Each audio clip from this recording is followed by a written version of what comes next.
Right, omulungi atugoberera ku mukutu ogwa Credible Media. Yuji salamu alaikum wa rahmatullahi wa barakatuh.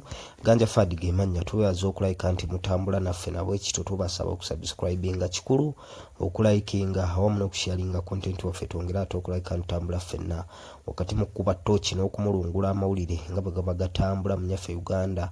Mu aspect zonna kisaawe kya byabukulembeze, kisaawe kya byabufuzi ggwanga Uganda tujja obaoli awo ne tutunula amawulire nga bwe gaba gatambula. Ne mu aspects endala waba eggulire obaoli awo litusaanye okwefumiitirizaako wakati mu kuzimba nyaffe Uganda. Tujja obaoli awo ne tulibawa mu entertainment na byonna obaoli awo biba bikoze amawulire. So olunaku olwaleero tugenda kulabika ntutunulira ku speech oba ekigambo Robert Kyagulanyi Ssentamu kye yakozesa mu speech gye yawa bwe baali ku kitebe ekikulu eky'ekibiina ki National Unity Platform Makerere Kavule. Olunaku lwali lwa Monday. Robert Kyagulanyi Ssentamu yavaayo n'agamba nti approach gye twakozeseza mu kalulu k'e Kawempe ey'omumambuka by election eyawangulwa ow'ekitiibwa Erias Luyimbazi Nalukoola atannalizibwa era amawulire mangi agamwetoololerako. Twalabye omubaka w'Ekira Municipality Ibrahim Ssemujjunganda ne Leader of Opposition Right Honorable Joel Ssenyonyi nga batadde speaker ku nninga bagezeeko okubannyonnyola lwaki omuntu waabwe bamukandaaliriza nnyo okulabika nti bamulayiza. Bbanga lya wiiki emu n'ekintu omusajja baamulangirira ng'omuwanguzi w'e Kawempe naye tebannamugazeetinga nga omubaka wa parliament omulonde w'e Kawempe. So ebyo nabyo bikoze amawulire mangi nnyo agatambuliddeko. Naye wakati mu kuba nti ab'ekibiina ki National Unity Platform baali bakola review mu kalulu k'e Kawempe, Robert Kyagulanyi Ssentamu yavaayo n'agamba nti tusaba mu kalulu ke tugendamu aka 2026 tukole ekintu kye kimu kye twakola e Kawempe, tuzimbe eggaali ezigenda okulabika nti ziteekawo resistance, ezigenda okulabika nti zikuba entiisa abo bonna abanaayagala okulabika nti bakwata mu kalulu kaffe 2026. N'abagamba kino tukikole across of all Uganda, border to border. Ali Busia, ali Mutukula, ali Eregu, ali mu border ze Uganda zonna kasaidizeyo Kasese.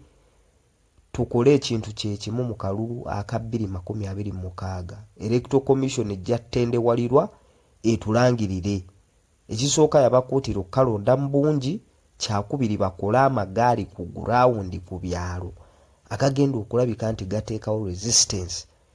Kyakubiri aganaabanja akalulu, that is in case bwe baba baganya okulangirira bannakibiina ki National Unity Platform oba bwe baba baganya okumulangirira nga president w'eggwanga. Okusinziira ku bigambo bye ye aliko nkushuwa nti bannayuganda baamulonda dda 2021 era 2026 bagenda kulabika nti bakkaatiriza ekyo, wabula nga ku mulundi guno nga tebagenda kukkiriza kintu kyonna kiri controversial n'ensalawo y'abannayuganda.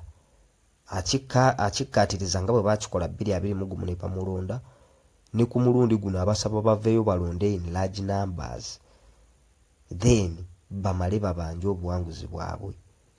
Naye nga kye yasinze oteekako essira era ekikoze amawulire amayitirivu ennyo, tulabye abanene mu gavumenti, aboogezi ba gavumenti, aboogezi b'amagye, aboogezi ba poliisi nga bavuddeyo obaoli awo nga balaga statement Robert Kyagulanyi Ssentamu gye yakola.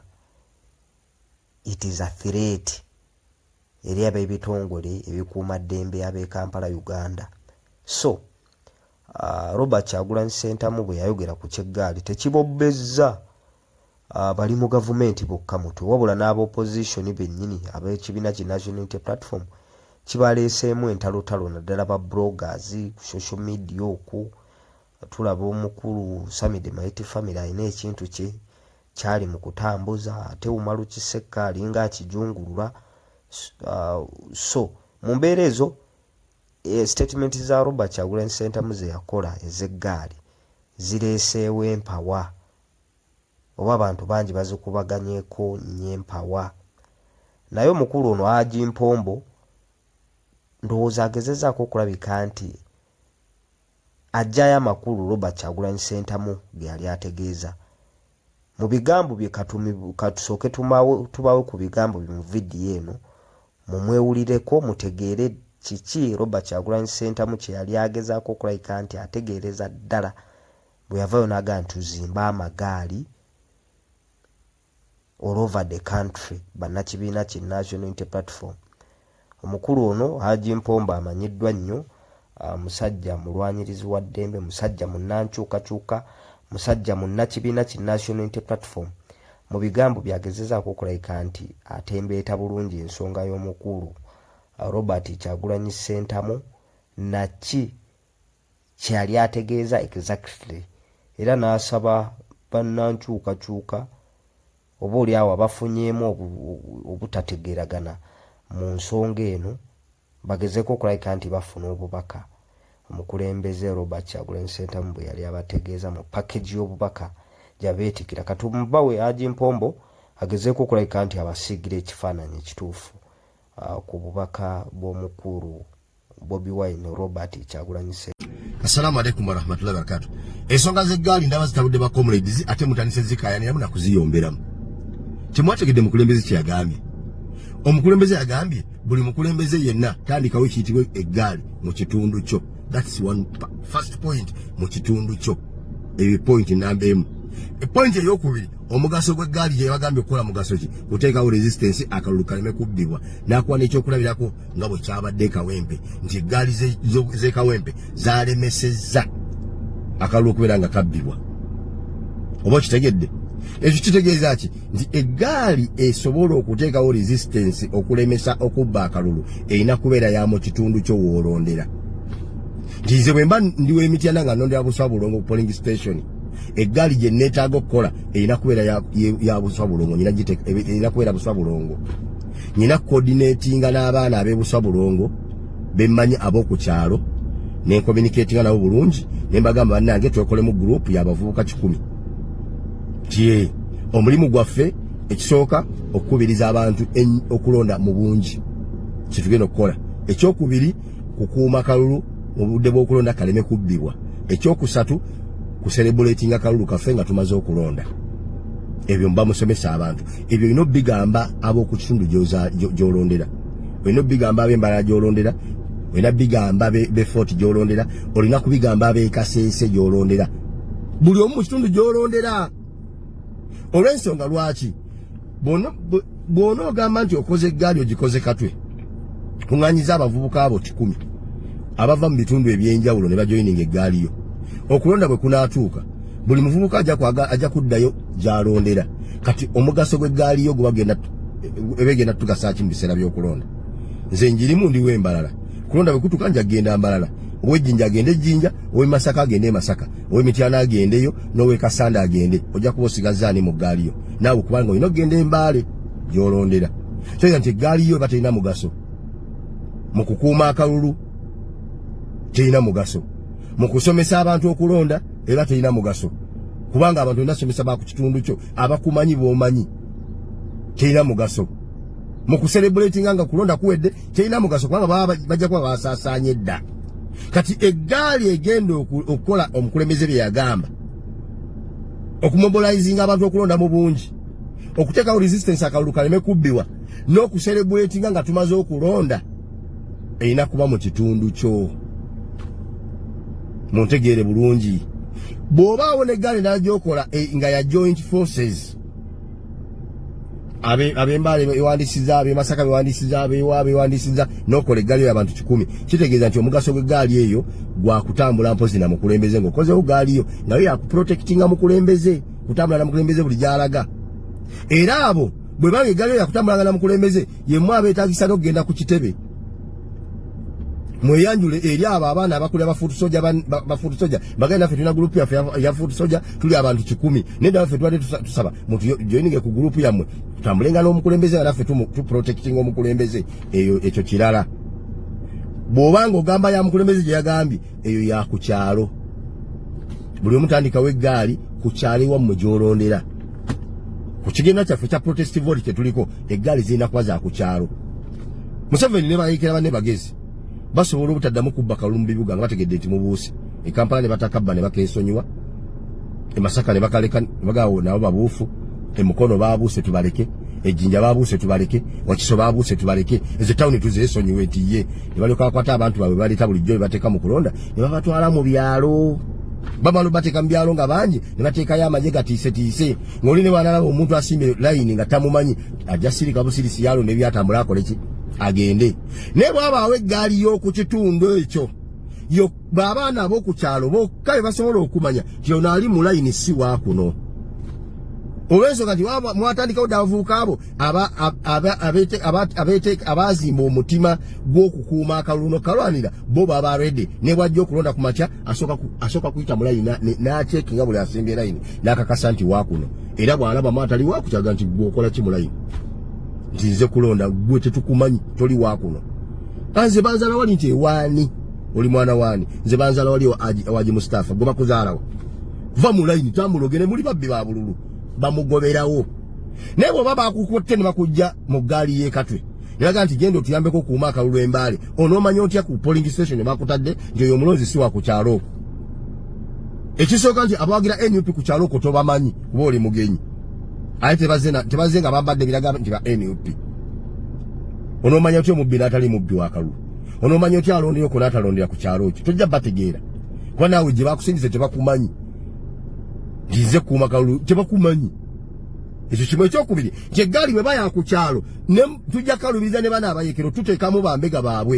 olw'ensonga nti tujja kuba twemanyi nga tuli baana bakkaalo twemanyi nti oyo mutabani waago ne muwagizi wa NUP abantu babeera ku kyalo nga bamanyi abawagira NUP n'abatagiwagira nga bamanyi abawagira NRM n'abatawagira NRM kitegeeza nti ne baba bakola eggaali ebanguyira nti ono baba bakodineetinga mangu nga bwe bemanyi ku kitundu aba NUP n'akola omulimu ne beekolamu omulimu gwabwe ogw'okukuuma akalulu kaabwe kati gweojja kukalubirira okubateekamu omuntu mwave makindi agende mu ggaali y'ebutambala tebajja mmukizaga nti gwe tetukumanyi kyetuveemu genda ewammwe gwe tolina waakuna lwaki weteeka mu nsonga zaffe zikwatirako wa oba okitegeera eyo yokka yengeri yokka gyetusobola okukolamu eggaali omukulembeze ze yagambye nga zigenda kukola mulimu gwa kuteekawo resistance butabba kalulu eggaali erina kuba mu kitundu gy'olondera abadde bagamba aji nzera bonna otandikawo eggaali nja kubeera mu ggaali yo kubanga simanyi oli strong nnyo n'abagambiddewo please munneesonyiwe noonya eggaali tandikawo eyiyo ku kyalo ewammwe nze nange eyange egenda kuya ku kyalo gye nnondera gye ngenda okumeniketinga n'abaana bange twogere nabo mbabuulire ekyokukola bannange musomese abantu bajje balonde mu mungi nti otyo ku biseera by'okulonda mukakase nti buli asimba elayini nti agenda kulonda wa ku kyalo alondera awo gwe mutamanyi ave mu layini ye mumugjeewo ekyo kimu ekyokubiri bwe mulonda akalulu ne bakabala mutandikira okuserebulatinga mwabalondedde ebuswa bulongo tulinawo eggaali abantu babeka nti 10 mumutandikire celebration yammwe teri kuddaka abasigadde bajja kulabira ku mmwe mwegatte n'abalonde ku polling station eddako n'abeeri 10 n'ekyeno kitegeeza nti mu constituency emu bwe muba mugasse buli polling station nga kuliko eggaali neziba z'abantu 10 polling station emu ng'erimu constituency emu ng'erimu polling station 200 bala abantu 10 emirundi 2 babeera abantu bamekaabo omuggundu guba tekumaze okuwera ogwabagenda okulwanira obuwagizi bwaffe kitegeeza nti mulina oteekawo pressure kwona alangirira akalulu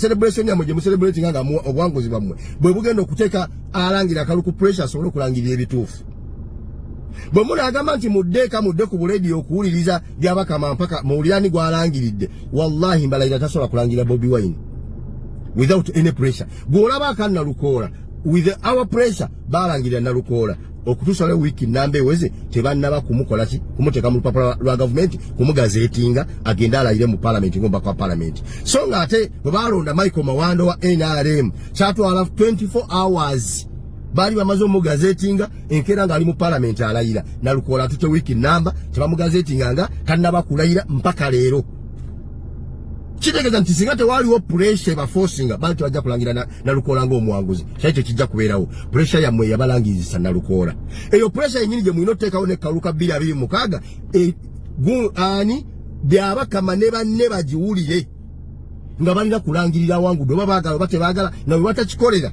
ne kabatanda ne balangira atali Bobi Wine nti awagudde abantu baba bagenda baddawa abali ku abanja abali emitolo n'emitolo gy'abana Uganda abali mu kucelebratinga obuwanguzi bwabwe baba bagenda baddawa ensebe genda kwata omuliro oba kitegeera pressure mwina giteekawo buli obalanga nti wano Bobi Wine awangudde nga gali ngetandikawo celebration yaayo wana awangudde nga mutandikirawo kukeesa budde kusiibya nga tujaganya tusule nga tujaganya mpaka lwe banaalangirira pressure ejo kumuwaliriza okulangirira ebituufu bwe mutagiteekewo wallahi tagenda tulangirira ekyo mubere nga mukimanyi kyekiyitibwa protest vote kati gali ina kuba yakukyalo gy'olondera subire nti ntegerekese bulungi